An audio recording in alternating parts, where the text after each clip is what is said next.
Welcome to Jays and Grays, your favorite podcast. I am Dave Hellum. That's my co-host Eli Hamilton in the building. What up, Eli? What's going on, Mr. Hellum? Oh, you know, we got to give a shout out to our engineer, Mr. James Webb. Hey, James, how you doing, man? Good, buddy. How are you? Oh man, just blessed to be alive. That's right. In this blizzard, this tundra.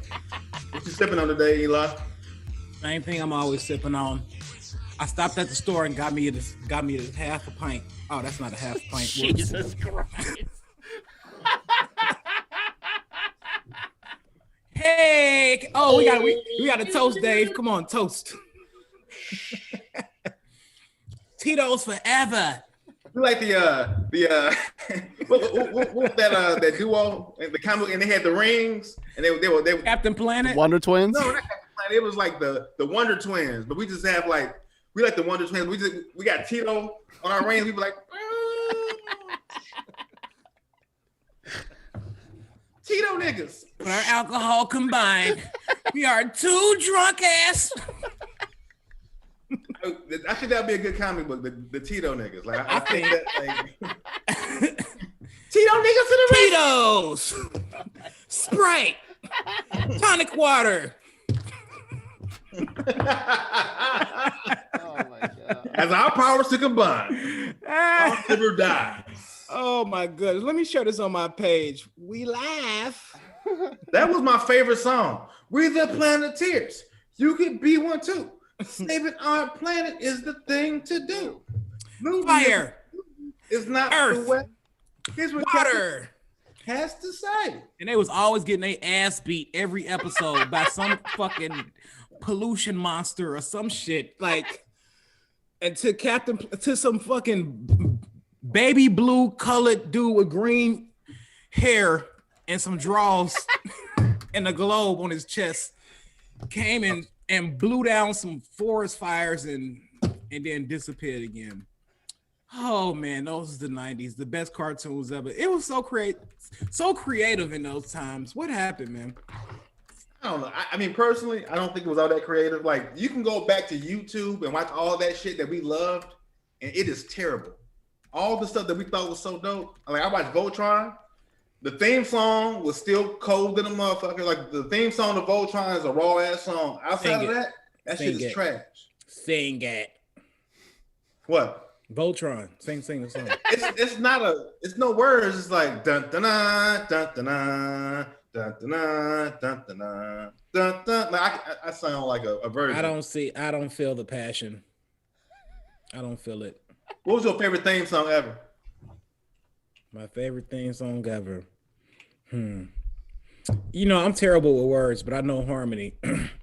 I think that show Family Matters, they had a dope theme song. I meant cartoon, but that's cool. That's cool. Oh, cartoons? No, Family Matters is fine if that's what you want to go into. I don't know. I mean, I like Chippendales. I like the Darkwing Duck. Get your ass out of here, Rescue Rangers. Face ass. But you know what? I can start that off somewhere. I mean, I don't know the words to it, but you know, I think the best theme song of all time from a children's TV show had to be Ninja Turtles. Oh yeah. There's nothing better than that. Like, yeah. Teenage Mutant, like that. I wanted to be a turtle. I wanted to like go into the sewers and have somebody pour ooze on pause. I wanted to go in the sewers and have somebody pour. No, who didn't want to be a Ninja Turtle though back in the day? That's what my parents asked me what did I want to be when I grow up, and I think they was talking about a profession. They thought I was gonna say like a doctor or whatever. And I told them I wanted to be Raphael. Man, because I like to eat pizza and I liked karate. Like, yeah. You saw the movie, right? And everybody else is like super nice and like, hey dude, hey guys. And then Raphael was like, I lost my motherfucking side. God damn, I hate these niggas. I was like, hey, Raphael was about it. I like Leonardo too though, but But I mean, as I got older and I was scared of mice, I'm like, I couldn't do that because not only am I scared of mice, I'm scared of rats. And Splinter not only was a big ass rat, and he was a ninja. That was fucking terrifying. So after that, I'm like, you know what? I'm cool on that Ninja Turtle shit. You know, I want to be a chipmunk because I like to live in the trees with them. With them big ass nuts in your mouth. Okay. You walked right into that one, like, oh, alley-oop. I wasn't expecting that one. You was hoping. How long you been sitting on that joke, Dave? About 2 years? If somebody ever say they want to be a chipmunk, I'm gonna say you just want big nuts in your mouth. Okay, you finally got to use it today, Dave. Congratulations. Hey, thank y'all for tuning in on the Jays and Grays page for y'all who are watching this show right now. We are in episode 11. Ho-ho. Oh, what's it called, Eli? This is Where Did the Love Go? Where did the love go? We got some things to talk about. We want to know, where did the love go in the Black community? But before we get to that, of course, we got to go through some news that's happened. I mean, it's been a lot. And we also want to go through a couple of movie reviews too. So Dave and I watched a couple of movies. You know, we actually had a time to sit down and check out some flicks, you know what I'm saying, over the past week. Two popular ones that you guys may have seen already or at least heard of. If you haven't seen it yet, just letting you know this will be a spoiler alert. We'll touch on it briefly. The first one, let's talk about Malcolm and Marie. Please do it. Like, I'm gonna kick this off and say, like, Malcolm and Marie follows a trend of movies that have Black leads that are shot very well. They look very beautifully, like cinematography wise. But like the same thing with like Queen and Slim, where like it looked great. I still didn't see Queen and Slim. It wasn't my favorite, but it looked great. You know what I'm saying? And I know we shouldn't like really speak out against like art that people do because people put a lot of work into it. It's nothing that's going to come good for me saying that it wasn't the best movie. But with Malcolm and Marie, it wasn't that the movie was bad. It was just like a conversation that I kept watching the movie and I was like, how in the fuck are y'all memorizing all these lines? Like it ain't nobody else in the movie but two people. I'm sure, you know, they memorized all the way through. They shot it, stopped it, started at a different place, you know, synced it together. But I will say this though, basically it was a play that they just put on the movie. Kind of like that movie Fences. Remember Fences with Denzel Washington? Yeah, but Fences was actually a play. But essentially Malcolm and Marie was a play because it only took place in one scene, the crib, and maybe outside. But I thought it was pretty dope. I thought that first off, the soundtrack was pretty fucking dope, first and foremost. You mean the music that was being played within the movie, right? Yeah, the soundtrack. Yeah, I definitely pulled out my Shazam app. And, yeah, for sure. But I just downloaded it. They got the soundtrack on on streaming. That would have been a smart thing. The soundtrack was good, but it was cool, like the shifting of the arguments. Actually, I got to a point where like, man, is y'all gonna fuck and end this movie or what? Because every time it looked like they was about to just make up, somebody else brought some bullshit up. And I'm like, this is why I'm apprehensive to get into a relationship. This right here. And I think God wanted me to see that movie to like, take your time, son. Take your time. Because I'm like, God damn. And at the end of the day, it could have just simply been made with the conversation and it went all the way. But it was for a reason. She wanted to be in his movie and he was too selfish to say, basically, to actually put her in the movie. He was wrong and she was wrong for dragging that shit out for fucking 2 hours. That's gonna be your issue soon. No, it's not. Dating these young ass chicks like Zendaya, and then you're gonna be a big ass like producer in Hollywood. And they're gonna be like, Thank you. I love you. And then they're gonna tell you, put you in the movie, you're not gonna do it, and then they're gonna. No, I'll put it in the movie. I'm saying whoever, like, yo, but I mean, he got his creative inspiration. I just think that, you know, what's interesting, and I don't want to go too much on the movie. It's almost as like, I'm sorry if y'all hear like something like a 4-wheeler outside doing rough riding, see somebody stuck in a parking space again. Okay, so I didn't hear nothing. I just saw you look like you about to get like murdered No, it's been happening 2 weeks. Actually, I got stuck today too. We can talk about that later. But it's really like, man, it's just trying to keep your professional life and your personal life separate. And this is why you don't intertwine the two. Watch Malcolm and Marie, and you'll see what I'm talking about. That's a really big thing you just said. Do not mix and mingle with your business and your personal stuff. Like if you dating somebody, date them. Yep. And like I'm looking at Michael B. Jordan and what's her name, Lori Harvey right now. Yeah. I don't know. It's the celebrity gossip thing I'm not really into, but I've heard that people been like poking at their relationship. So you will watch a whole Kevin Samuels podcast and tell me about how great this shit is and get mad at me because I don't watch it, but you're not relevant in current events and know that Michael B. Jordan is dating Lori Harvey. I'm relevant in current events, just not celebrity gossip like that. I mean, I know some of it. I don't really get involved in it though. Celebrity gossip, that ain't my business. Not even gossip. It's just like they're an item, right?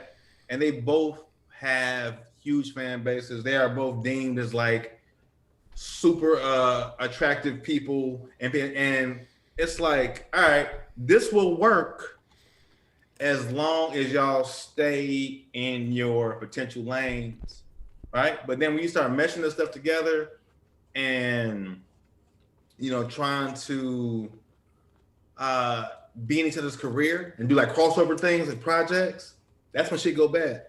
Well, let me ask this. First of all, we know Michael B. Jordan is an actor. What does Lori Harvey do other than Steve Harvey's daughter? And if she does something that's... Then she models. I think it's mostly just being like a social media influencer, but that goes a long way in 2021. She got a shitload of followers, and it's just different than what it used to be. Like you might not. Does she have a talent? Huh? Does she have a talent? It's not even about a talent no more, dog. Like it's so many TikToks. Oh, Jay, there you go. Oh, let me back away from this one. You know how David, you don't have to have a talent. She's a person. Do you watch TikTok at all? I don't have TikTok. No, I'm 39 years old. I ain't got no fucking TikTok. I don't have TikTok either, but I was just talking to one of my friends out here who's a director in LA, and he was like, he gets paid money to direct these TikTok stars and like acting stuff, and it's terrible. You know what I'm saying? But guess what? They still get paid. Their followers don't care. Their followers are still like, this shit is amazing. I don't have TikTok, but somehow I still know about the Busted Challenge, the Silhouette Challenge, and the Junebug Challenge. Well, I think those are TikToks. Huh? You did the Silhouette Challenge on your page. That take a look over my show. And you like naked. Nope. Sorry. Wrong guy. Wasn't me. I like the Junebug Challenge though. Man, Malcolm and Marie. All right, that's the wrap up. Basically, if you want to see Malcolm and Marie, it's an argument about two people who are trying to figure out something. One is a hype, a reformed hype, and one is a hype. Eli. She had addiction issues. Are you a hype? Are you a Tito's hype? No, she was a hype. She cheated on him. She was a hype. He a sucker. And he's a selfish asshole for not putting in his movie. Check it out. Great movie. Take from what you will. Malcolm and Marie, people. The next movie, this is, shout out to Black History Month. That's something, too, I noticed that we have not even made one mention of Black History Month as two Black historians who went to historically Black colleges. We never said nothing about HBCUs. That has nothing to do with Black History Month, Dave. But I'm glad that you're about to eat this edible.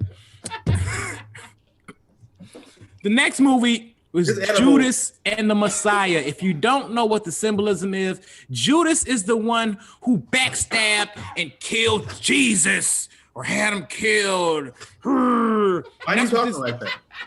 I got to make the movie sound interesting.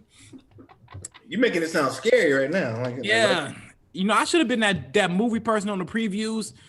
Coming out February 2nd. Give me your best voiceover. I'm doing it right now. Shut up. Whatever. Coming to HBO near you. It's Put me on the spot. All right, give me one more shit. Black History Month. HBO presents a tale about a revolutionary and a hoe ass nigga. I can say that because it's Black History Month. We call him Judas. His real name was, it don't even matter. We call him Snitch. Betrayer. But with Fred Hampton. It's a story about one man in the revolution in Chicago, Illinois, Chi-Town. Watch Judas in the Messiah. Did you put an S at the end of Illinois? Like I swear to God, you said Illinois. No, I didn't. Illinois. I said Chicago, Illinois.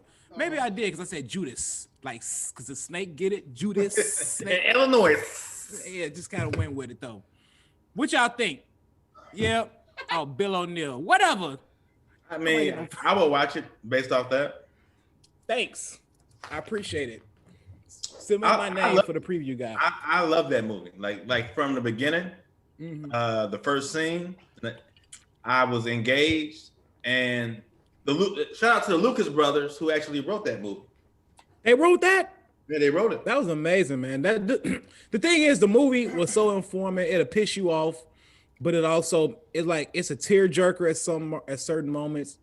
Man, like his chick, Fred Hampton woman, she was down for him, man. Right. If you don't know the backstory, it's about the story of Fred Hampton, who was a member of the Black Party Panther, who died December 4th, which is also Jay-Z's birthday, 1968. And if you know the story about Fred Hampton, he was gunned down while he was sleeping by, was it the CIA or the FBI? I don't know. FBI.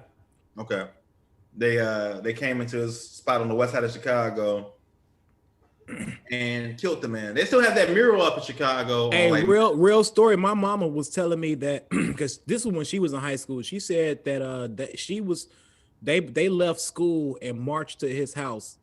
So it was pretty I'm not gonna say cool, but it was also kind of like fascinating, but at the same time like sad when they was outside like protesting and riding with those signs outside of his crib. My mama was one of them people. So that was like, damn, like she was there. You know what I'm saying? And they showed like the actual shot. I was trying to see if I could see my mama, you know what I'm saying? You know, I didn't. But nonetheless, like just, I'm like, Mama, I thought you was going to be on Judas and the Messiah on Netflix. But nonetheless, though, man, it was... You said none of the less? Nevertheless, none of the less. None of the less. What? What's the difference, Dave? Because none of the less is a word. What a guy, bro. Right. Trying to correct me. Can't even fucking pronounce. Can't even tell us what it means. But anyway, it just lets you know that whenever you get too powerful, like when that shit pissed me off because when they went in there and what they did to him, it like made me think of Black Wall Street and how they bombed in Tulsa, Oklahoma, and I wish somebody would do a movie about that. I think it's coming because they kind of touched on it in what was that show with Watchmen? Regina King? Watchmen. Yeah. But we want to know the whole story without all the weird shit. But you didn't like the weird shit in Watchmen? I'm like, man. Did you watch Lovecraft Country? Bro, when you think about it, it was okay. That shit it has some symbolism in there. Beat your ass right now, boy. Fuck you. Like, it was all right, shit. It got weirder and weirder. But the thing with Watchmen, how the hell was the first scene in Watchmen with this racist ass dude bumping Future in the first scene? I like, that song, what's the song? Whatever. Anyway, it just didn't go together. But it has some symbolism. That's the point, to give you that juxtaposition. Juxtaposition, Eli. All right. And I wanted to say that that Watchmen was one of the best shows and Lovecraft Country on HBO last season. And if you didn't like Lovecraft Country, I don't think we can really agree on much because Lovecraft Country got doper and doper as you watched. No, it was pretty cool because they had different like stories, kind of like the Twilight Zone. And exactly. One of my favorite ones was the black girl who wanted to see what it was like to be white, and they had that potion that shit was like, damn, that shit crazy, because you didn't know what was going on until like maybe 30 minutes into it, because I'm like, damn, what's going on? And then like she was shedding, like that shit was crazy. The symbolism and like the meaning of it was pretty cool. Like I like how they made that though. And I think we're going to come back full circle to this conversation in tonight's episode. It's really kind of a good segue. We're gonna get kind of deep. We're gonna get a little deep with this though, because where did the love go? Like, yeah, this is kind of a segue into our topic tonight for Where Did the Love Go, which is a conversation about the unity in the Black community that existed in things like Black Wall Street that you brought up, right? Mm-hmm. And I feel like right now, so let me start off by saying this off the top. I feel like recently there has been a resurgence of Blackness. Like I never thought in my life that I would see Black Lives Matter trending ever, because I remember like 5-6 years ago when it was like a thing, you never saw people talking about it, and then it became popular, and it was like, all right, how did this happen? And I'm thinking about that transition now. It's cool to see that this renaissance of Blackness is kicking off, but it's been gone for a minute.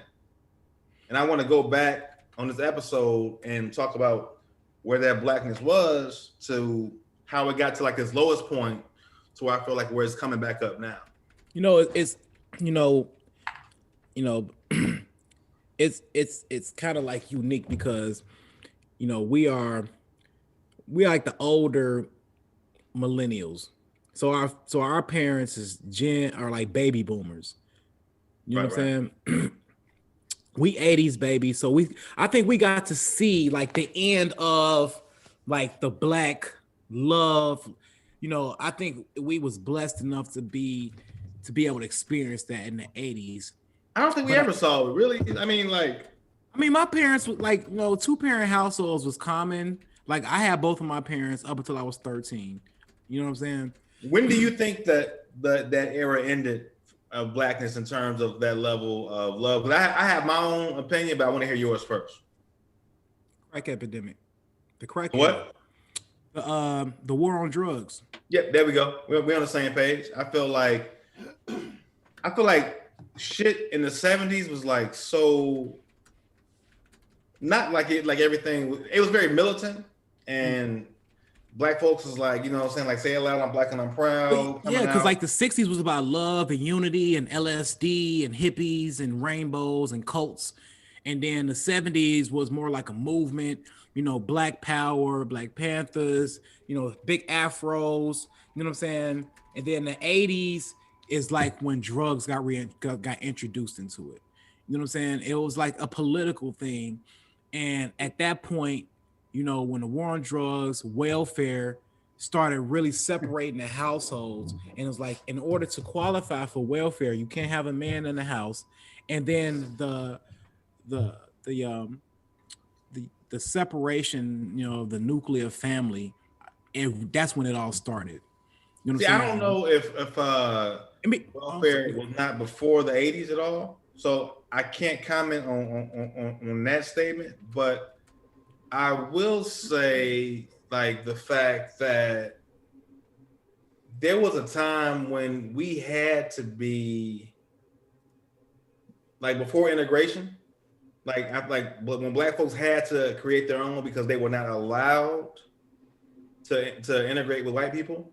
Like, and you had to have Black banks, you had to have Black doctors, Black schools, and all of that. Some folks will argue that those were some of our best times because we had to be just like reliant on us to do these things, and we supported those businesses and those type of like resources. It always pisses you off too, man, because when you live in a segregated city like Chicago, and Chicago is structured like by neighborhoods, so you got the Hispanic neighborhoods that reside like in the Pilsen, back of the yards, Humboldt Park, Puerto Ricans. Then you have like the Irish neighborhoods like Bridgeport, Evergreen Park, Oakland, Beverly. Evergreen Park is definitely super Irish. You know what I'm saying? And then you got the predominantly Black neighborhoods, pretty much South Side, West Side, and it's like even in those neighborhoods, they got their own business. You got Chinatown, obviously. You got Chinatown in a lot of major metropolitan cities, But then, in the black neighborhoods, we don't have our own shit, right? And we did, but we don't. You know what I'm saying? So when we talk about like how did this, this whole thing started, and we right now this is a conversation. It's not necessarily speculation. It's more so just observation, right? And feel free if you watching, feel free to chime in. We're not forgetting about you guys in the that's watching the show. If you're watching, feel free to chime in and we can have a conversation. But when you take out the head of the household, and it's like you left to kind of fend, for what you can get, the crumbs, and you putting the men in jail or whatnot. And it's like you forced to rely on other resources. And then what happens is that you got products, the reproduction, and then you come into the 90s, and then you got gangster rap. You said we got products, reproduction. Well, not products like objects, but you know what I'm saying, product of your environment. You know what I'm saying? Young children growing up in the house with no fathers, no guidance. And then you go into the 90s, gangster rap, gangs really started coming to like a height. Movies like Boys in the Hood, Menace Society, 1992, you know what I'm saying, highlighting all that. And and this is like a result of not having people in the household. Now you got gang culture is like at an all-time high because now it's being introduced in like music, which was a big part of our culture, which is music. You know what I'm saying? You feel like these people didn't have like father figures or people to look up to, so they went outside and found that, and they found love. They found love, or what's fake love, but nevertheless, it was love. Nonetheless, it was love, right? Okay, I got you. Right? Was love from the streets, you know what I'm saying? And they found that and gang culture. And from there, gang culture had a huge impact on rap music. And so we talk about from there, and then we talk about where did the love go. Let's say that can just say that's the foundation. That's where it started, and that's when it started to diminish. And then it kind of transitioned into something else. Well, which is we can call fake love. And then we talk about the music. We talk about the love songs to the freaky songs. You know what I'm saying? Where we went from love to lust. So that's two different things. Like that's don't do the whole podcast in 30 seconds. I feel you. I feel like we can catch up. Like we gotta stay in one area. Like I agree that all these things happened during that time, but I want to go back and kind of focus on what that looked like back in the day.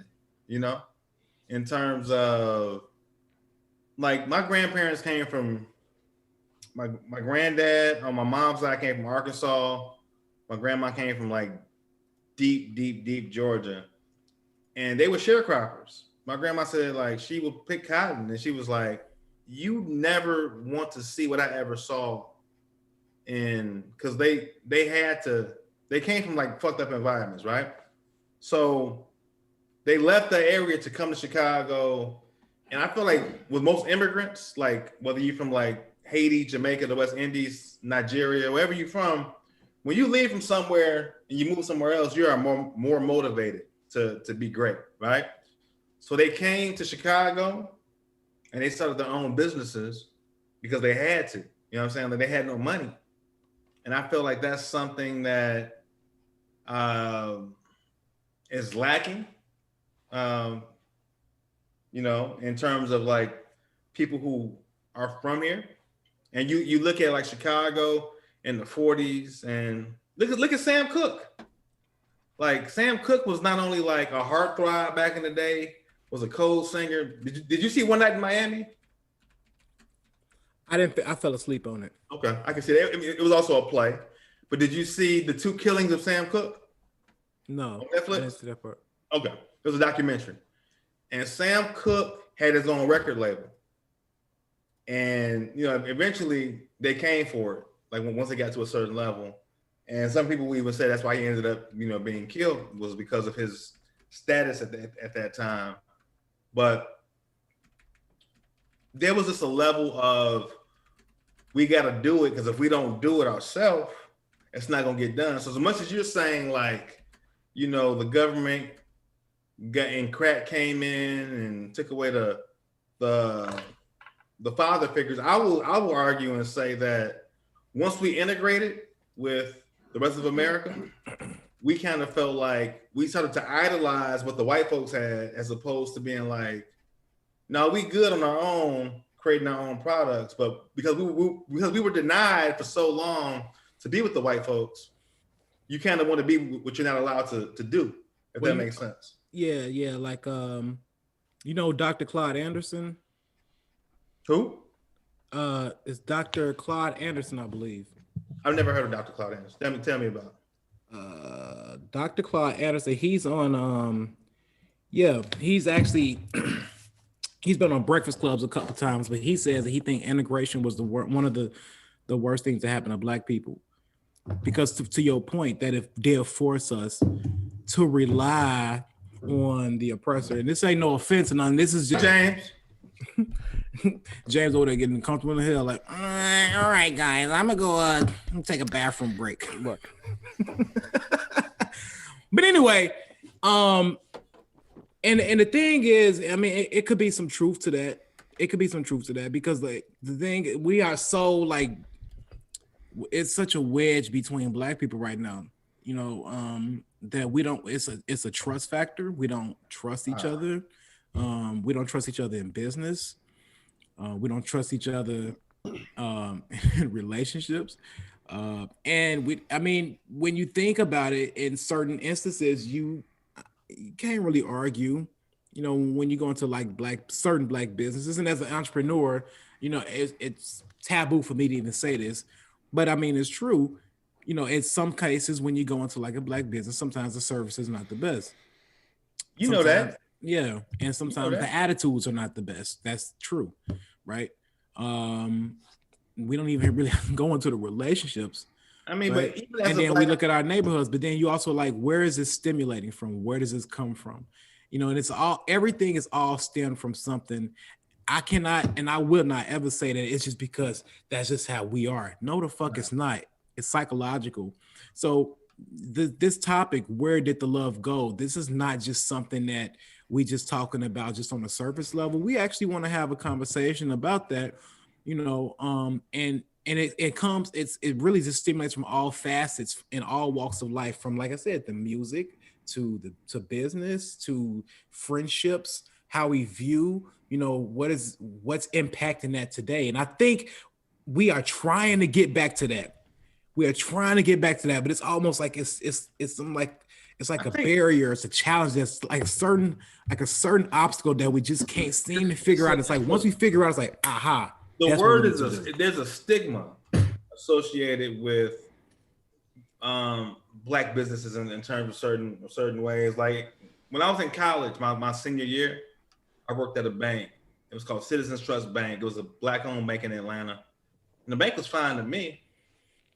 But they had the reputation of not being like on the level of like a Wachovia back in the day, or like, like them big banks. It was like kind of like the minor leagues of banks. And it's cool to see people like, what's his name? Killer Mike and Jesse. What's Jesse? The light-skinned dude with the green eyes that was on. Yeah, I know you're talking about.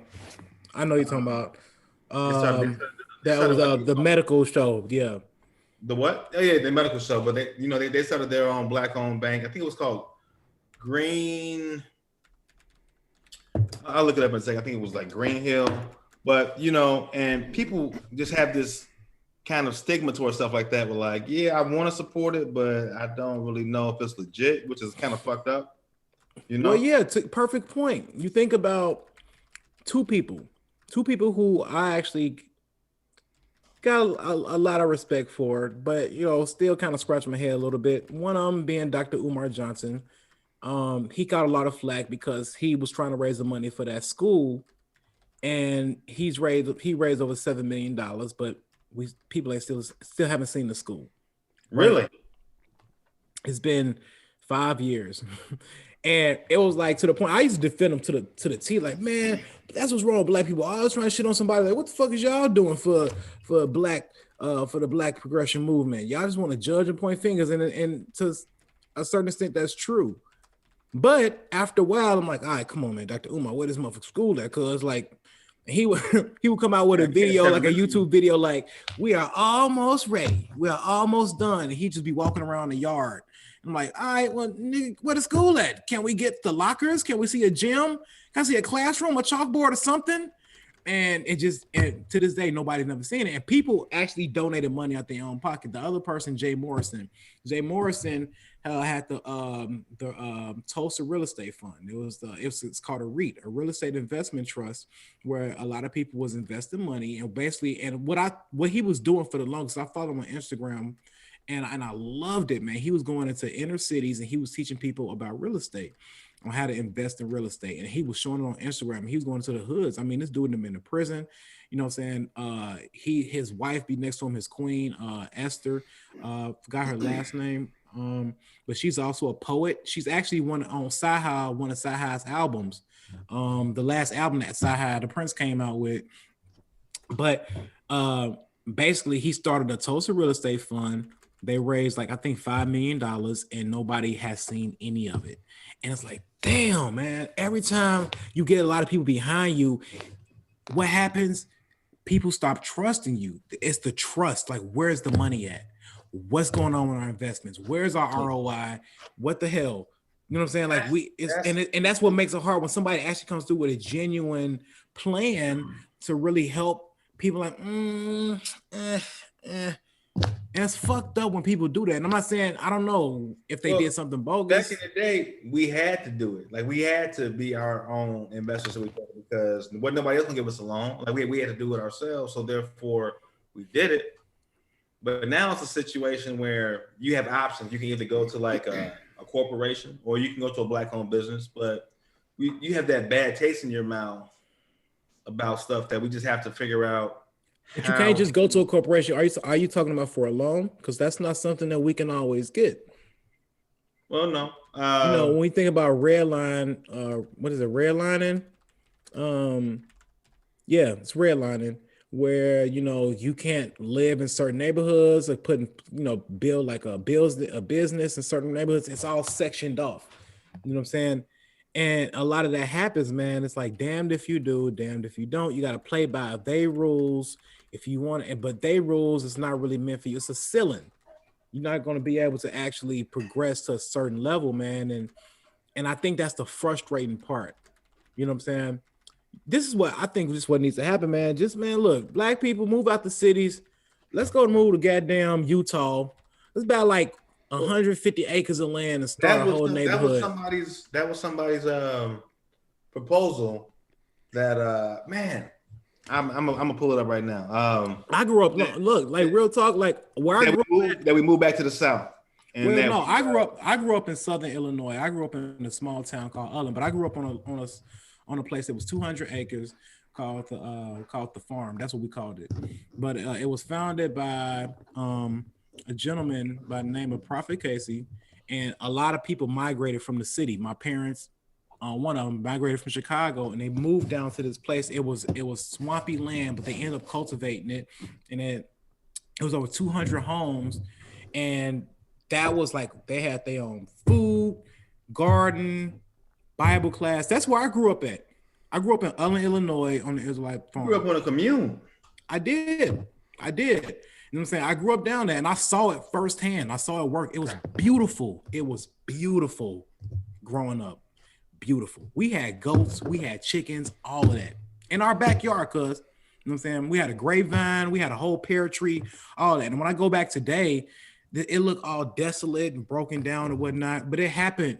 And you know what? And you know why it fell apart? You know what I'm saying? Trust. Well, a lot of times disagreements, you know what I'm saying? And it's sad when you see that shit, and it's like, are we cursed? Maybe. Are we cursed? Like even with the Nation of Islam, with like how everybody was like putting their faith in Elijah Muhammad until he broke their trust.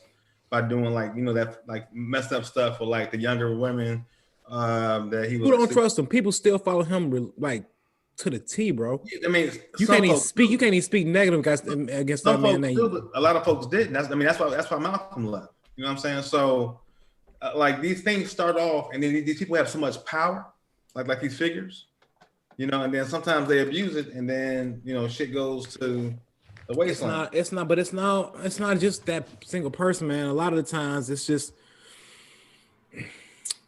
I don't know. This could go into so many different ways. It's almost like whenever you see Black unity and it's getting too strong, and that divisiveness starts to become closer and becomes a fist with force, it's like it's always some outside entity. Like you feel like somebody came into Ellen and broke it up, like it was Wakanda and like the. Thanos came in and like just broke that shit up. It had something to do with greed. I was young when that happened, but it was definitely had something to do with greed. I mean, that's part of my book, Elijah Road. Check out the book; it's coming out in like 3 years. Is the book written yet? It's like I'm on chapter 5. Okay. Anyway, but that was something that I witnessed firsthand on. And it just seems like anytime you have like a Black powerful movement coming, it's always just something like a monkey wrench that gets thrown in the plans. And when we go back to the movie Judas and Messiah, it was like you seen something with the Black Panther, something positive. It wasn't even like a terrorist group. They was you see what they was doing. They was giving they was feeding the kids in the community. You know what I'm saying? They was giving people jobs. They was setting up schools, whatever. And then they, hey man, go see what they doing. But that's as much as it is like the man and like the outside, like it's us too. Like we will tear down our own shit because when somebody is not getting what somebody else is getting, like think about how many conversations we've had in comedy because we are comedians. I really like to bring that back to comedy. Okay, like what? Yeah, we're gonna get away from the political side so much. Yeah, but how many times have we had conversations about what we could do as Black comics in Chicago? And the clubs and stuff that we could build or the shows that we produce when we don't even have the support of Black comics. You know what I'm saying? Like it's that negative, and then it also goes back to it. That goes into a lot of shit though, man. It goes into a lot of people just talking, and then a lot of people just lazy. A lot of people are just lazy, and a lot of people don't really want to see you succeed or like, man, we tried that. They want you to succeed. If they succeed, if they don't succeed, you can't succeed. If they succeed, you can. Even how the chat got started. The chat didn't get started because it was just a place for people to communicate. The chat was something that I initially started. I said, hey, to like a lot of the Southside comedians, let's start a writing where we start writing some materials so we can help each other out, get booked on more shows. And so I tagged some people in a whole bunch of in a messenger. And anytime you tag a bunch of comedians, they're gonna come in like, what the fuck is this? What your dumb ass doing? You can't do shit. You ain't even funny. Blah blah blah. And then people start roasting, and 6 years later, it's still there. And it wasn't supposed to be like that. I remember you started it at your house, and you would have comics come through, and we would tell each other jokes, and it would be like, how can you make this joke better? And you would punch up which is how these successful comedians do it. They have a team of people who make their shit funnier. Yeah, but egos. I think a lot of egos. Let me finish that thought real quick. It was. I mean, I'm saying the same thing you're saying right now. Like it was just people who were not getting the limelight in that moment. And even in trying to punch your joke up, they would kind of try to bring it back to them. You know what I mean? It's always like that. It's like you said, you asking somebody something, and then somehow the conversation gets like about them. Well, I got this, and what do I need to do? And and it's like, yeah, we're a bunch of narcissists. Like as much as we try to build and grow, comics we are out for solo dolo for the most part. Like I rock with you tough, but I can probably count on two hands the people who I'm like, man, if I gotta go to bat, who's gonna ride with me, and it shouldn't be like that.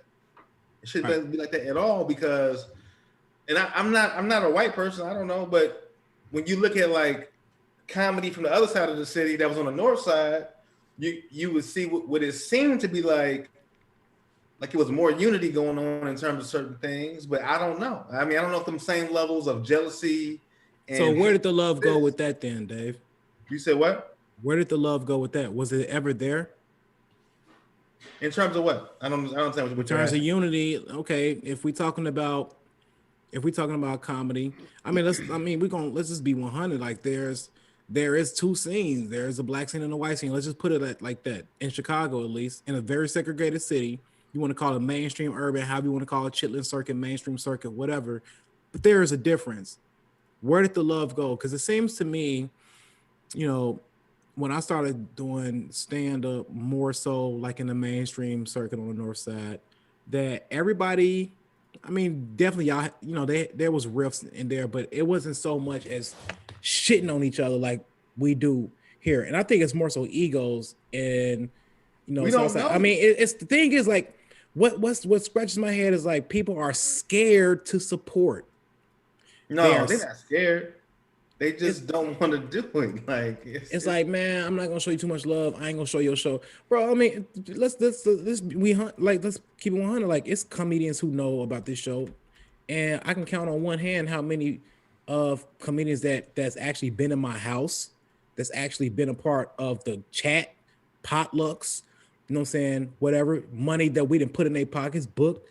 Who ain't never even looked at this podcast, who know about it, who ain't never shared it, who ain't never liked it, who ain't never talked about it, who ain't never asked about it, and they know about it. It's like, whatever. You know what I'm saying? I got my own shit. And that's just an observation. But what I'm saying is it happens. And it's not even just about comedy, it's just in a lot of different instances though. You know what I'm saying? People don't, the comments like Leah, which is my big sister. What's up, sis? She says people are scared someone will outgrow other people, and then Brandon Hill says, "Truth right there."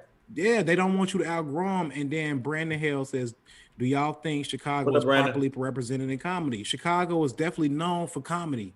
That's one thing. There's great comics that come out of Chicago, but networks that come here, but they'll never stay here. They'll never set up here. They just come here, grab people, and whatever." But you also have to leave. I think Dave did. Dave left. You know what I'm saying? Yeah, because like Chicago's not very well represented, and like I feel like unless you like leave, I feel like there's a stigma of staying, and some comics might be offended by what I'm saying, but I'm not shitting on them. I'm just saying that I think Kevin Hart had this acronym in one of his specials. You know how he would have the movies before the actual comedy show. And the acronym was LAB, local ass bitch. And I don't know if you remember. I think it was in like What's Next or something like that, or the one where he had fire come out the ground. But Chicago's great, but Chicago could be greater if Chicago didn't have that mentality of like, I call it like the crab in the barrel. It's just what Kanye say. Chicago, the city of hella haters, but we still rise to the top like elevators. Yeah. Like people don't want to see you because you don't get many opportunities here, bro. So I got sick personally of doing shows on the South Side because that's where I was putting my energy and trying to build that. And I was like, man, fuck it. Like I see these opportunities exist on the North Side, and I'm not selling out, but I'm like. I'm not just gonna spin my wheels on these South Side shows. Like I joined White Wu-Tang at stand up where it was just like 9 white dudes and I was I was like the old I was like, why are there 9 white men producing this show? But I'll join. Let's go. You know what I'm saying? And I think when I saw people like Clark Jones and Will Miles, Brian Babylon in Chicago doing shows on the North Side, and I was like, I want to do both. I never want to be just a South Side comic. Never want to do that. You know, but it's like you can put on some great shows, and you can put people on opportunities, but it's almost like people are still going to. I don't know, man. I mean, I think what Lil Rel was like, man, they love Lil Rel at Jokes and Notes. Oh, he was like the the guy. He was like the Patrice. Like Rail was everything for our generation, or right before our generation.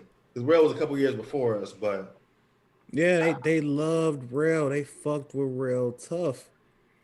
But Rail had to climb to get to that certain point, man. Again, not trying to deviate too far away from what we talking about. You know what no, I'm saying? it's But not. I don't think so at all. I think it's all but intertwined. yeah. But it's like, where did the love go? Like, I don't even know, was it ever there? when No, when it but comes to this aspect of what we I think talking it was. about. I think with Rail, the difference was respect. People saw that Rail could rock. See, I'm gonna be 100. Rail saw that people saw that Rail made the black folks laugh, and they respected his abilities. So when you had people like, I'll even say it, like myself at times when they was like, man, Dave, he got some smart jokes, like, I'm saying, but he ain't gonna make him, he not gonna make him laugh like I'm gonna make him laugh. So it was like I remember Hannibal came to Jokes and Notes, and it was comics being like, he ain't funny. I'm like, you think Hannibal Buress give a damn about your critique of him in the back of a room because he is not up there telling jokes in a style that you think that is the normal black style of comedy? Like that's the mentality that's keeping people fucked up. Mm-hmm. Yeah, man. I don't know, man. It's just, that's one thing that you never really gonna. I don't know if you're gonna, if that's something that's gonna ever change, but we got a comment about that. He says, "I feel like support black is the new trend for certain people." Like I feel like right now we're kind of getting back into that level of love for like the culture. I think comedy is just this weird, cynical, dark space. And maybe James, you can speak to this as well as Sure. a person who is not black. So maybe you can see the hate that you saw on the north side with comedy and what that looked like. Sure. I mean, it's that kind of shit, though, that, I got to say, a lot of that's changed for the better in recent times. Like, Chicago, at least in my experience over the past, 3 years, has kind of grown into something that I think it always should have been, which is, they can't hear you, Davey. Yeah, what? There you go. You're unmuted. It looked like you were talking, but no, Chicago's, at least up here, I mean, the industry has changed fundamentally in a way that I think is so much more for the better. The clubs were doing very well, which allowed comics to get paid out more. A lot of these shows were selling out, and the general energy that comics had towards each other, I think, has been much more positive as of late, and it's kind of become more of a place where you can stay and not feel like you're like a crab in a bucket. Like the opportunities here have swelled so much in the last 5 years, just in terms of if you wanted to be, maybe not in terms of writing, maybe not in terms of directing, or other avenues in the industry, but if you want to be a stand-up comedian in Chicago, it has never been, up until Corona, obviously, but it was never easier to be able to leave your day job and get paid out if you were great at comedy to do shows every weekend, 5-6 times at 4 clubs all weekend long, hopping around the city making money.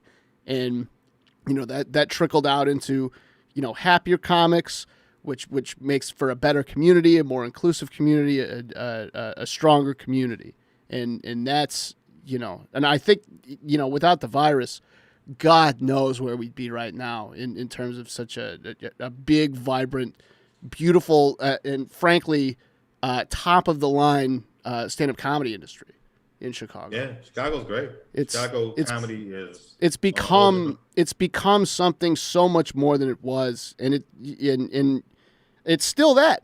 I think it's still there. You're seeing a lot of the Chicago spirit, that Midwestern, we can do anything, fight kind of spirit during lockdown, and it's going to keep going in a positive direction when the world opens back up.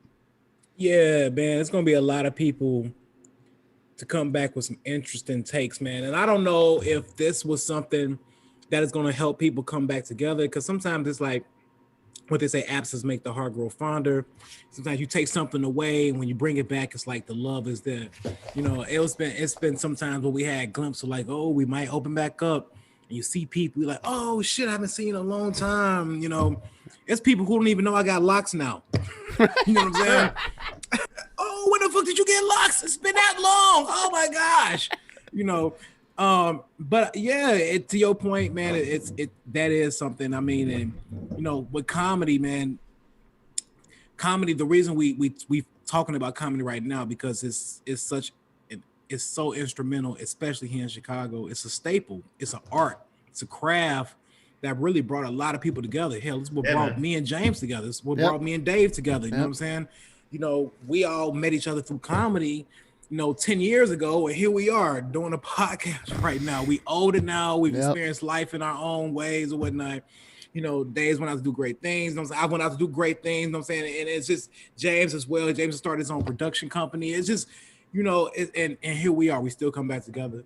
You know, I think that, you know, as a person who does not live in Chicago no more, it's a weird type of regret where I kind of wish that I could have done more in terms of the comics who I came up with, in terms of like creating more opportunities for folks who I know are funny as hell. And I try to give them opportunities. And, you know, because in Chicago, it's like you get crumbs in terms of these opportunities. Like you might get a spot on a showcase. Like if you're lucky, you might get Just for Laughs. If you're lucky. But it's been comics from Chicago who have been going. I think they did like the Kevin Hart JFL thing like 3 years ago, like 4 or 5 Chicago comics. But ultimately, I feel like there is a struggle of a regret because I feel like if we would have just could have come together with that theme of love from this episode, like where's the love, and was like, all right, we're gonna put our energy behind one person, whether it's Niche, whether it's you, whether it's Mary Lee, me, Calvin, and we are going to be like the Plastic Cup Boys for this one person and rally around them and make them the great next thing, as opposed to getting upset that they're not the next great thing when they're not going to be the next great thing, you know? You know, like it's just, man, you know, I think that, you know, it's kind of like that saying, you can't save the world, you can't change the world. You just kind of focus on the people that's around you. I've been so happy for like all my friends who's gotten opportunities, man. Dave, I can't tell you, like, you know, man, seeing your post yesterday with you at the Rose Bowl. You know what I'm saying? I'm like, damn, man, I'm so proud of that dude, man. That's dope as hell. You know, and the thing is, it's not, you got fake love and you got genuine love. Like, I genuinely am proud. You know what I'm saying? Like, we done been through a lot together. You know what I'm saying? To see you where you at now, because I saw you at your lowest. And now to see you like winning, and I'm like, man, that's what's up. Man, I love to see that shit. It's crazy because like you want the level of adoration, like, and respect from like your peers, and they're not gonna give it to you. A lot of people, and like you want the actually the word is validation. Fuck that. That's what you want. Like you want people to be like, man, you know what? I didn't really care for you at first, but I see your grind, and I like what you're doing, man. Love to you. But guess what? You're not gonna get that shit 90% of the time, and you just got to keep going and going and going. But I kind of feel like I'm in a position now where I know people at Comedy Central, and you know, Southside is coming back for season 2. So Castle hit me up like, how can I get down with season 2? Like, I'll hit up the executive producer, be like, man, you need to check out this person, and whether or not they fuck with that person is not on me. I every single time I try to put somebody else on, because if I like, you see what's behind me right now. Like, this is that's one of the photos that's in, you know, in what we promoted for the show. That's the Regal Theater on 79th in South Chicago. This is Chicago. No, that's not the Regal Theater. I'm sorry, that's Chicago Theater. Whoops, my bad. Whoops. Oh my God. But I'm saying, like, this is a Chicago brand. This is a Chicago brand. Like, yeah. I mean, this right here, this shirt right here, this our homeboy Rob. That's down in Nashville, Hood Geek. You know what I'm saying? That's his line. They clothes. It means nothing to me to pursue my career if I cannot help the scene that made me. And I don't know what that's going to look like in terms of like Chicago comedy, but I know that is my home, and that's where like my love is. So like I will never leave Chicago and be like, man, I ain't got time for that. Like, and that might be to my detriment that I want to make Chicago pop too much at some point, but it's a part of my nature to still do shows out there. Before Corona, I was still coming back to do my monthly in Chicago, you know, but I still want that connection. And tell them about what's coming up, Dave. March what is it? March 23rd. Oh, my hour special that I filmed at the Rose Bowl. Like that's gonna be great. And it's called DJ the Chicago Kid. And it's very much, even though it was filmed in Pasadena in California, like Chicago made that. Chicago got me ready for that special. And it's gonna be great. Even with the live podcast though that we got coming up, followed by a dope ass comedy show that's gonna be at the end of March, I believe. Yeah. So yeah, I mean, we looking forward to that. So if y'all like the show, you'll have a chance to really come check us out live, and then followed by a dope ass comedy show. We're doing Great live on March 26th. James, I gotta holler at you about that. Hell because, yeah, I'm down. We want to do a Chicago comedy live podcast episode before the show. Your boy, your favorite person in the world, Wit made a comment. Yeah. He says, as a non-comic who has worked with a lot of comedians from Chicago, it's ego. Everybody wants to be the big fish in the small pond, but more like a crab. And he put a whole bunch of. And you know what? Like I definitely take observations from people who's worked with comedians that's not necessarily stand-up comedians. Like Wit, for example. Wit has been a videographer for a lot of comedians. Website designer, editing. You know, when the sketches was really hot, you know, so he's seen it firsthand. Same thing with like James. Certain people was like instrumental on the comedy scene that's not necessarily like comics who can look from a non-biased perspective, right, and kind of say, hey, this is what I observe, because I'm cool with everybody. Like I have no dog in this fight. I'm not trying to like be the next whatever. I'm not trying to get stage time over you, but I see it from my point of view, and you really got to look at that. Again, it's not about it definitely has a lot to do with ego. And I think in general in terms of like, you know, love. And we just talking about comedy right now, but it's just an entertainment. It's still underneath the same umbrella, man. You know, yeah. Like, and there's probably some level within the Black community at some point when things were like probably flourishing, Black-owned businesses, and for some reason, somebody probably felt like they were slighted, and they was like, you know what? Either I'm a sabotage this shit, or they just felt like the need to not support whatever was going on. You know what? One thing that pisses me off, man. Tell them, Eli. I can have a bad experience in this Black-owned business, but one thing I would never, ever, ever do is never go on social media and talk bad about it. I hate to see when people do that shit. I hate it. I hate it to my core, because it's like, okay, damn, they're not. You know, they had one bad whatever. You had one bad experience, so now you go give them a negative review.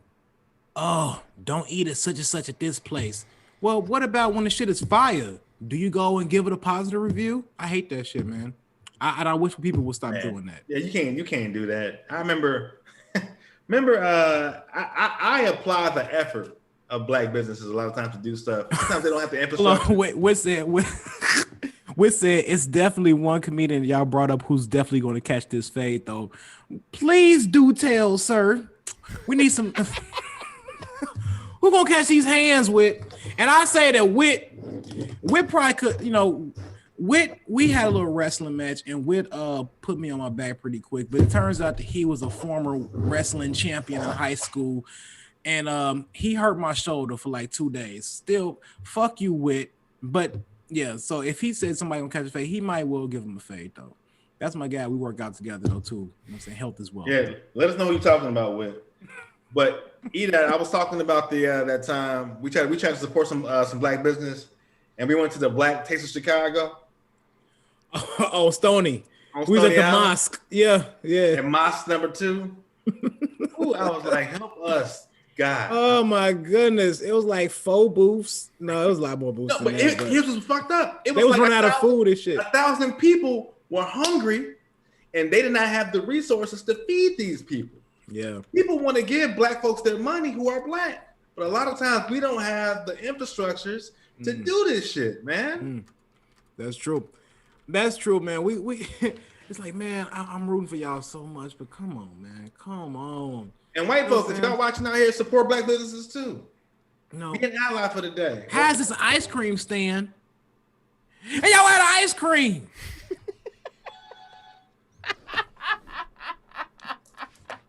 It do be shit like that. You be like, how? It be shit like that, man.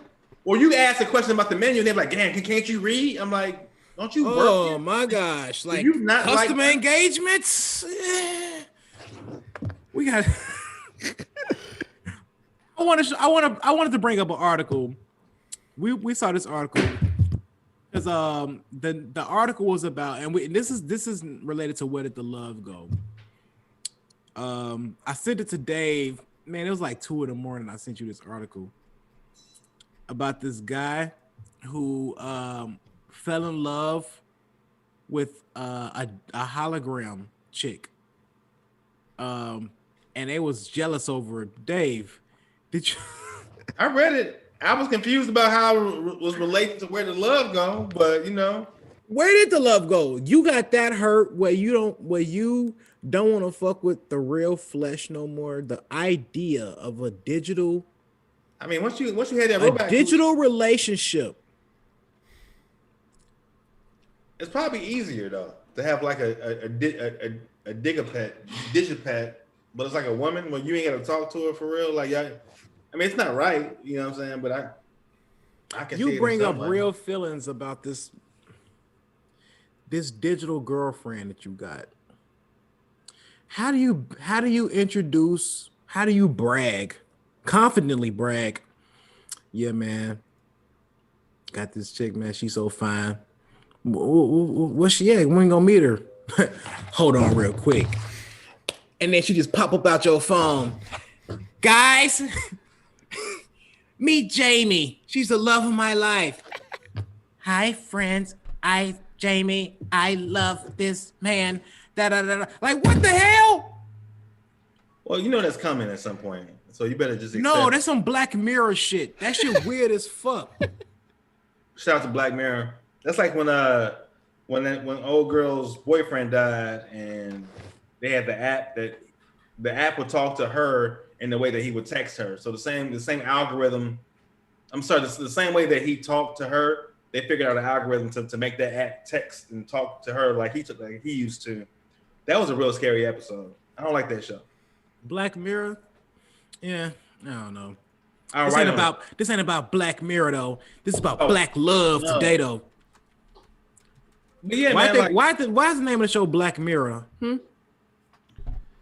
Because it's a phone. A phone is a mirror into the world, into yourself. It's a black. We didn't ask you. Well, you asked somebody. I'm talking shit. I want to talk about this next though, bro. I want to like we're both big music fans.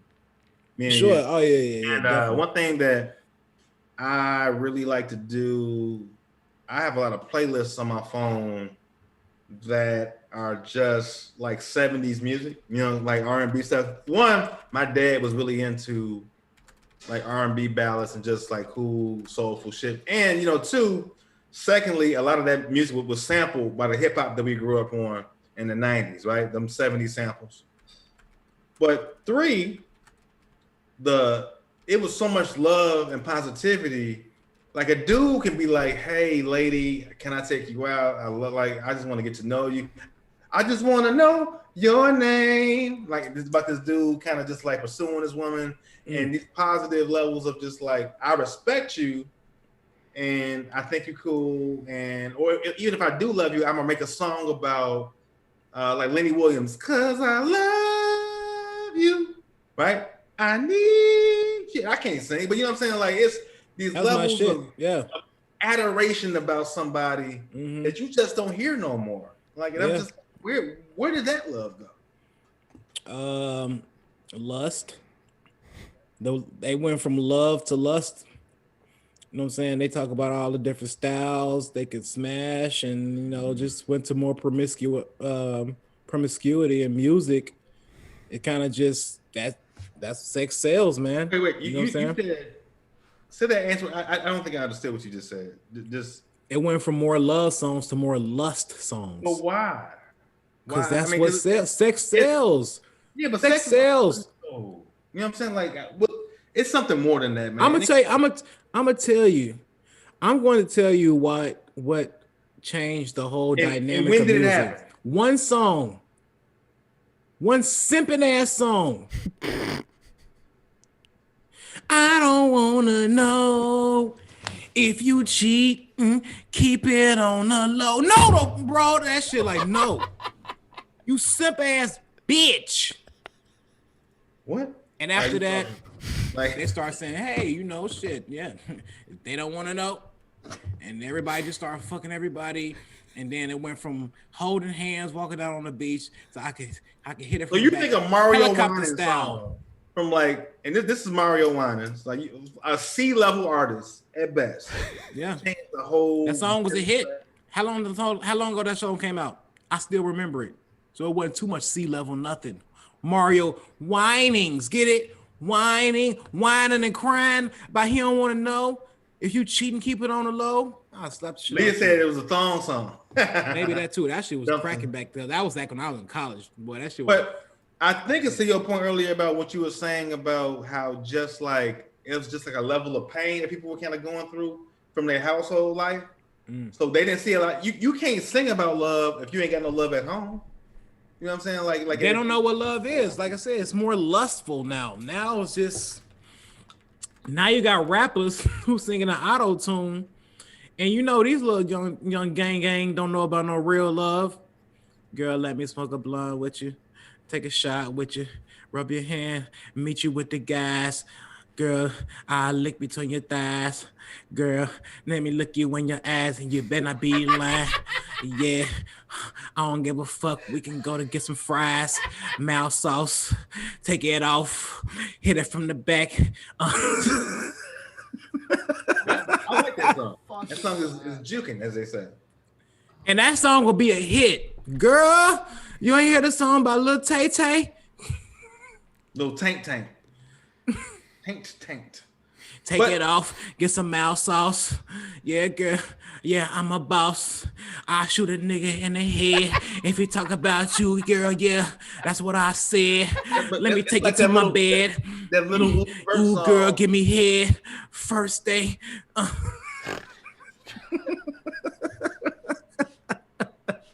That's like that little Uzi Vert song. All my friends are dead.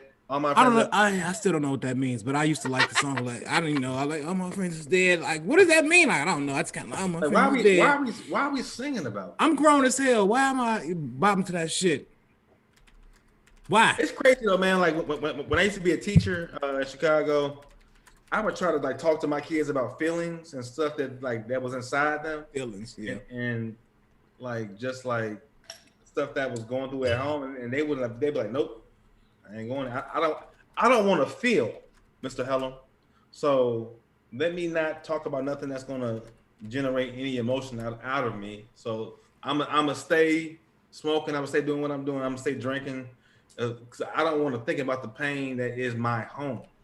I had I don't even go into that story, but I had a situation with a student whose parents motivated them to get them a felony because they parents pushed them. Like these people's parents are like not right. And why would they push them to get a felony? Okay, let me tell you why. Because the parent does not have everything together. Like they came from a broken home. This is not just like one generation away. I feel like this one parent household thing has been going on probably, like you said, since the 80s, which is like what, how many generations of parents? 2, 3? You know what I'm saying? So like the kids that we teaching now are like 2 generations of hurt. And I'm not even saying people were not hurt in the 60s or 40s because they had different levels of it, but it was just different. But why would they push them to get a felony?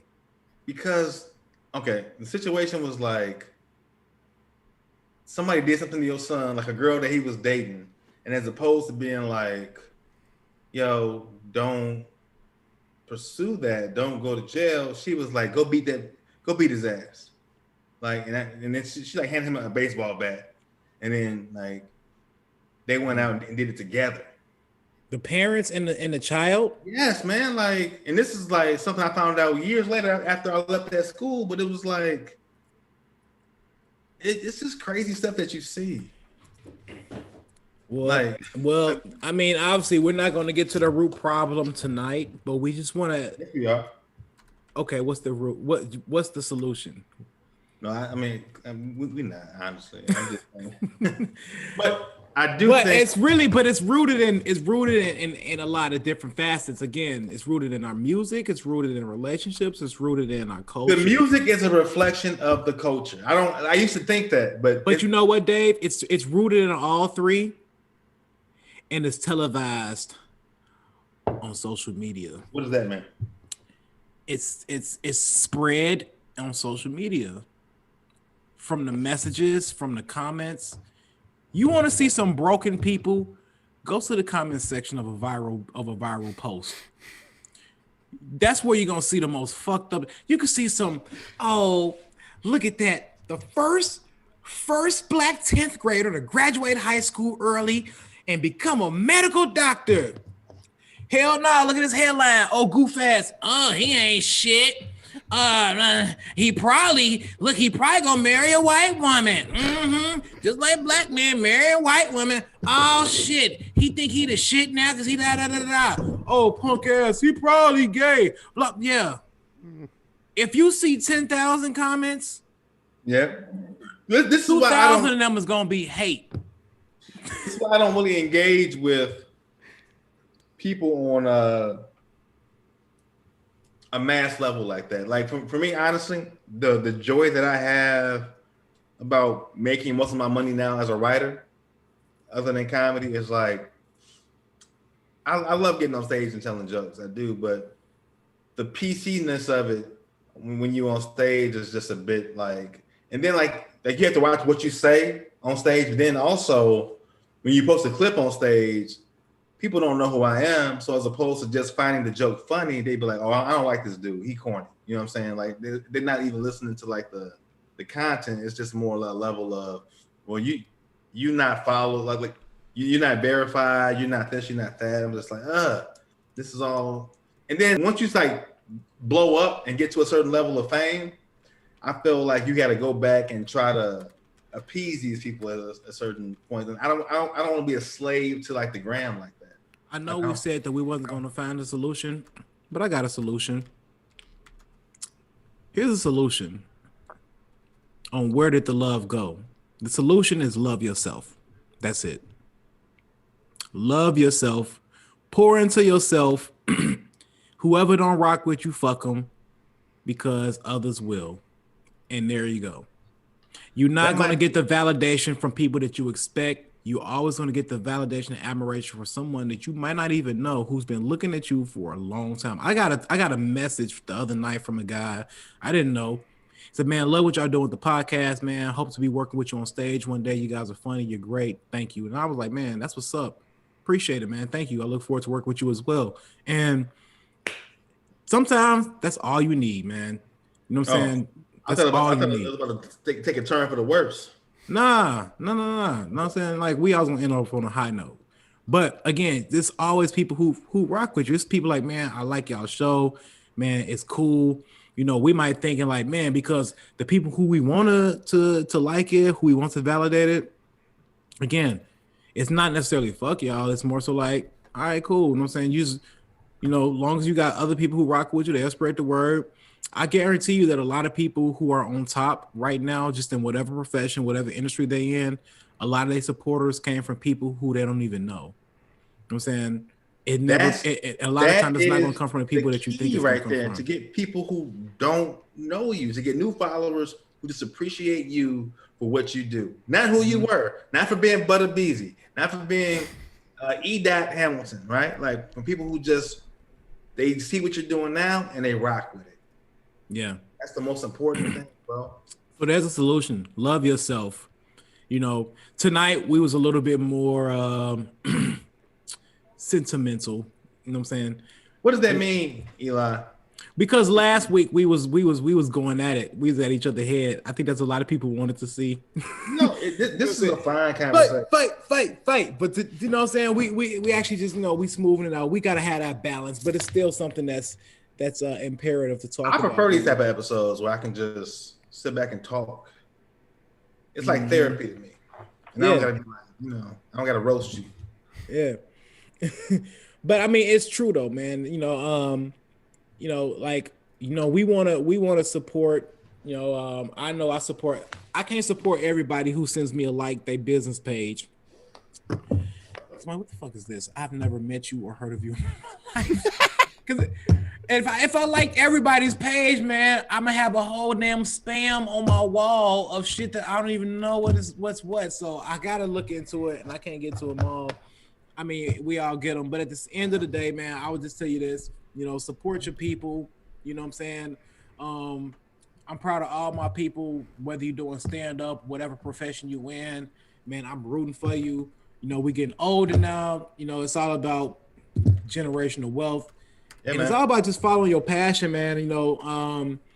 Hey, I'm doing a lot. I would love the support. Dave's doing a lot. James is doing a lot. Man, let's just all like rock with each other, man. We all got talent out here, and we need each other. Maybe it's a separate episode about social media stuff like that, but I kind of feel like the more that you kind of like tell people about what you're doing, the less they give a fuck about it. Like. And I think that's the hard part about all this. No, seriously. Like in all seriously, we are going to take this off of Facebook. We are in the transition. We're going to take this off of Facebook, and it's normal to kind of start with something that you're comfortable with, because it's like I see y'all and y'all dumbass fucking opinions every damn day talking stupid shit.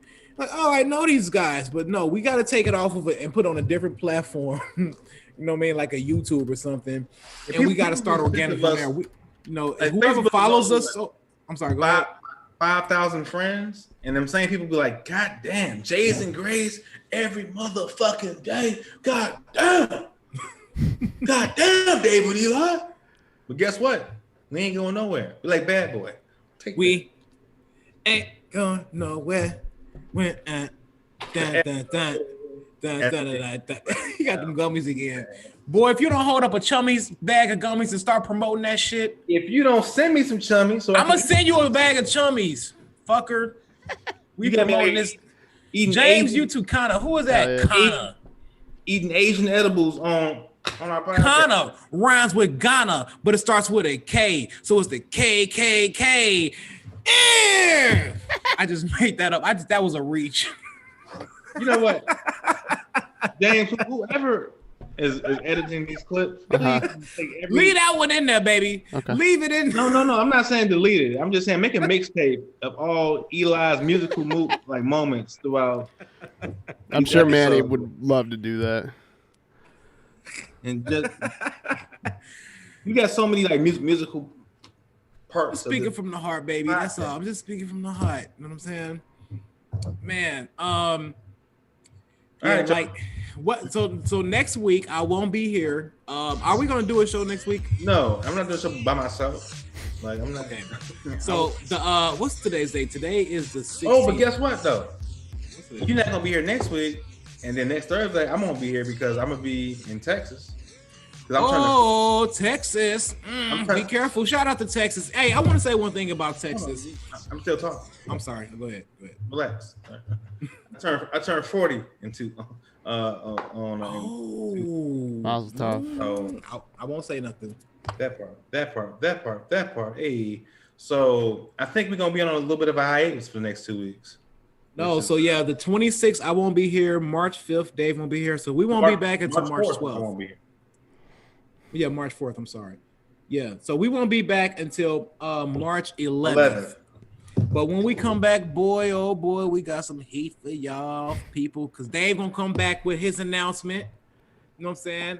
Shut your ass up. Because he's turning 40, old bastard, but he got some shit going on, and I'm proud of him. Please stop drinking Tito's.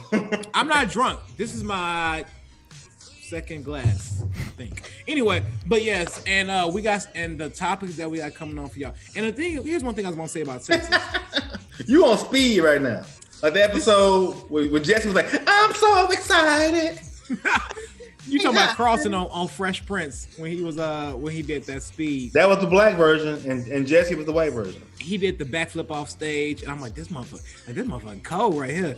But I want to say it's one thing. All y'all people, and you know, I got friends out in Texas. We even said a prayer for y'all last week. But y'all are having a rough time down there with the weather. Shout out to Texas. The governor is pretty much playing y'all to the left.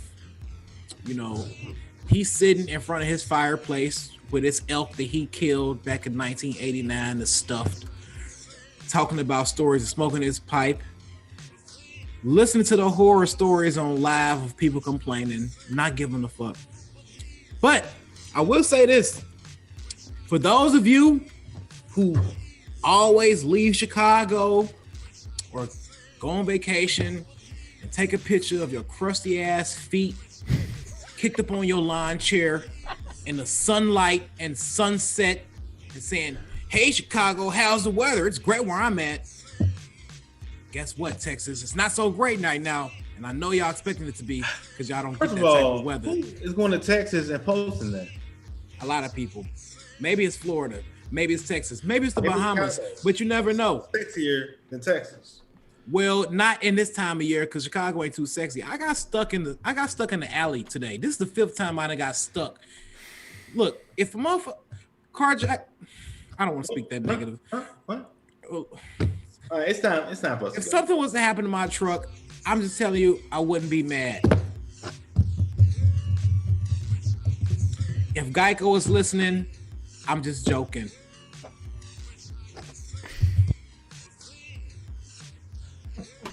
Is my mic on? Okay. I couldn't hear myself. We could cut that part out, James. We can cut that part out. Yeah. Right. I'm not trying. I'm just saying I'm frustrated with this truck. I got stuck in the alley today. I got stuck in my driveway Monday night. And I got stuck in my parking lot Monday night too. The Sunday before that, I got stuck in the big part of my alley. Stop leaving your house. I got shit to do, man. No, you don't. Like you just don't want to be home. You can do all that shit from the crib. I promise you. You can do push-ups on the floor. I saw you at the gym the other day. But I can't. I saw you at the gym on Instagram on T Murr's page. Oh yeah, okay. Clark came today for the first time. I saw. Shit was so fucking funny. Y'all some open air hoes because in LA we can't do shit right now. Hey, that shit was so funny. But health is wealth. That's something we got to talk about too. Oh, we already did that. We already did. I mean, you can have part 2 always, you know. Yeah, we got to bring Ed back. Like Ed. No, Ed was on the COVID episode. Yeah, we did. We got to see how you feeling since he got that COVID. Oh, I got you. But we have not had a Black Man's Health episode, though, have we? I don't know. I think that was Black Man's Health. Take your ass to the doctor. Okay, yeah, you're right. James, edit that out too. Thank you. Okay. Yep. We just gonna edit this last 10 minutes out. This is the shit we should have talked about prior to this. Is the bloopers part of like the sitcom or just the behind the scenes cuts. If y'all still here, y'all are witnessing something very special because you usually would cut this part out. But check out my first comedy special, DJ the Chicago Kid, dropping on all streaming. And let me be honest with you, when I say streaming, you can't just play it. At first, you have to either buy it or rent it. So it's $5 for you to rent it. It's $10 for you to buy it. Support. It's fire. It's great. I think after Dave, where's the NPC with the horns? You should have got yourself the horns right there. Oh, the horns is not plugged up right now. Yeah, you ain't about that life. You know what? Right. Yeah, you ain't about that life. Cause... But support the album. It's like it's like an hour of like so much stuff that I've built up over time that's just been burnt, and it's phenomenal. And it's outside at a drive-through, man. Like it's something you've never seen before. And the first of its kind. Yeah, man. And that's why I get so mad at times. I'm like, people are not supporting it, or like, please just share the trailer. Go to my page, share it. I would appreciate that. Like, let people know what it is. Like, don't you get mad when you see a video you post and you see like the views? You like 200 views for like 5 likes. You be like, bitch. That's why I said love yourself, man. Love yourself. But you just gotta put on different platforms, man. When people start to see you, that shit gonna shoot up. All right, man. I'm saying I want to shout out to my big sister on here, man, Leah Hamilton. I love her to death, man. She's always supported me since day one. I love her to death, man. And everyone else, Tambria, thanks for tuning in. Whit, Brandon Hill, thanks for tuning in. Jason, that's your brother, Dave. Thanks, Jason, for tuning in. And everybody else, Zion, Terrence, all out. Thank you. Keep supporting us. Join us on Instagram for the wrap up. If you are available. Are you down to do that tonight? Fuck it. Yeah, I gotta keep me up some food, some leftovers. I'm hungry. All right, so maybe like half hour or something like that. And follow me on Instagram. Yeah, I'm trying to build my page up. I got put in Instagram jail. I called prepaid legal. They sent the letter. I approved it. It sounds pretty threatening. We're gonna talk about that on Instagram. Instagram your days is number, bitch. I want my page back, ho. All 4,000 of my followers are prepaid legal on your fucking ass. I mean it. Look at my face. See the realness in my eyes. Coming for you, IG. I really did call prepaid legal on them. Delete the last 8 minutes from this podcast on the iTunes. Yeah. No. All right. We need food, clearly. All right. Good night, everybody. We see y'all. See you guys on Instagram, and see y'all again March 11th. Jason Graves. Check us out. Eli Hamilton, Dave Hellam, James Webb. Follow him on ACYS. What the fuck?